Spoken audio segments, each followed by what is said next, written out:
Ya betul markah aku macam tu. Bukan patut direndah ke?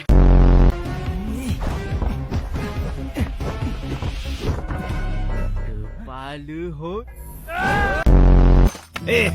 Abang be, bisnes okey be? Gapo wak?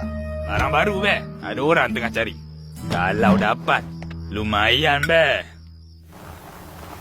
Tengok kepala botak kau ni nak buat apa? Bro, tolong aku angkat ni. Sorry sis. Jap. Sejak bila geng kita ada sis? Mana sis dan Siti? Siti benda. Tolong aku woi. Korang ingat korang dua je ada skill. Tengok ni.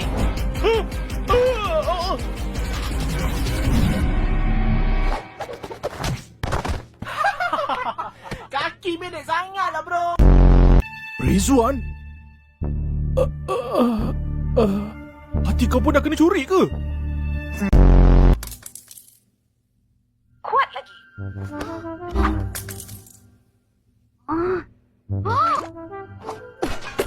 Ali? Komeng. Ajar sikit demo ni. Botak. Kau ingat kau besar? Aku takut ke? Yang ini, biar aku handle. Jangan kelip.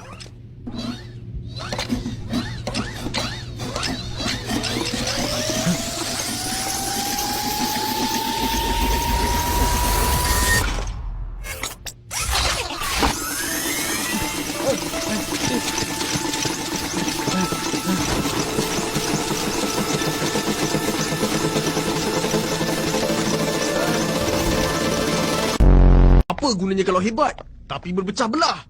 Kita je muda mata. Susah macam mana pun, kita berjuang sama-sama.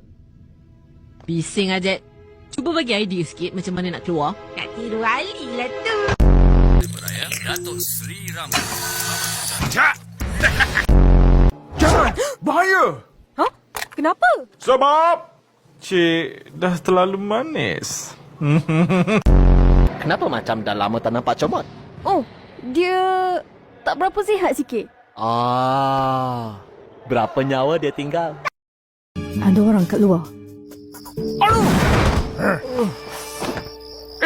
Pencuri hati saya ada. Pencabut nyawa kau ada. Aku tertidur ke? Aaron, kamu tak guna punya orang. Kamu dipecat sepecat-pecatnya. Sistem keselamatan telah dinaikkan untuk mengelakkan kucing ini dari... Mama, kenapa ada kucing di sini? Dr. Tom? Mama? Kejap. Apa kat mulut dia tu? Ini lipas tadi. Buang jauh-jauh! Baik kau cepat sebelum diorang sedar kita tak ada kat semua stesen tu. Kalau kau diam, lagi aku cepat.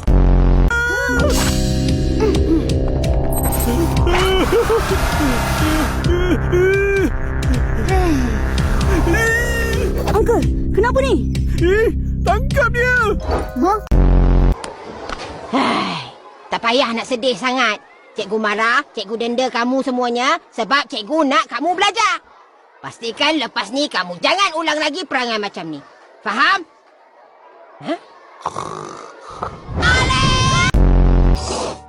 Comot! Terima kasih, Uncle. Tolong jaga dia. Tak ada hal. Comot pun suka duduk dengan Uncle. Kan, Comot? Why so mahal? You bukan artis pun.